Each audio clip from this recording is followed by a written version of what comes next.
శ్రీరామనవమి పురస్కరించుకుని భద్రాద్రి సీతమ్మకు సమర్పించేందుకు సిరిసిల్లలో బంగారు చీర రెడీ అయింది. సిరిసిల్లకు చెందిన చేనేత కళాకారుడు వెల్దండి హరిప్రసాద్ 15 రోజుల పాటు శ్రమించి చేనేత మగ్గంపై బంగారు చీర నేస్తారు.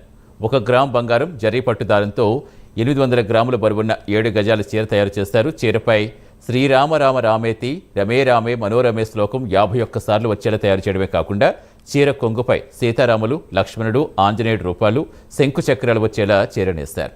హరిప్రసాద్ 2023 నుంచి తన సొంత ఖర్చులతో భద్రాద్రి సీతమ్మకు చీర రూపొందిస్తున్నారని తెలిపారు.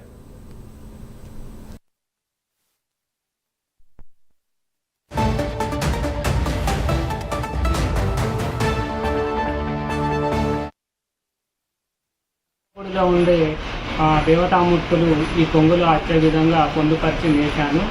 చీర కింది బార్డర్లో శంకుచక్ర నామాలు మరియు హనుమంతుడు, గరుత్మంతుడు వచ్చే విధంగా చీర మొత్తం కూడా శ్రీరామ రామేతి మనోరమే శ్లోకం మొత్తం కూడా 51 సార్లు వచ్చే విధంగా నేయడం జరిగింది.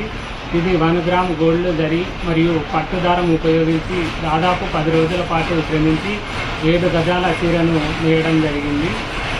మాలాంటి చేనేత కళను గుర్తించి ఇలాంటి అరుదైన చీరలు చాలా తక్కువగా నేస్తారు. కావున దేవతామూర్తులకు అందించే చీరలను ప్రభుత్వం ప్రత్యేకంగా గుర్తించి వీటిని కొనుగోలు చేసి దేవాలయ శాఖకు అప్పగించే అవకాశం కల్పించాలి. దాంతోపాటు ప్రతి సంవత్సరం సీతారాముల కళ్యాణానికి మా సిరిసిల్ల నేతన్నకు ఈ అరుదైన ఈ పట్టు వస్త్రాలు నేసే అరుదైన అవకాశం మాకు కల్పించాలని శ్రీ రేవంత్ రెడ్డి ముఖ్యమంత్రి సార్ గారిని కూడా కోరడం జరుగుతుంది.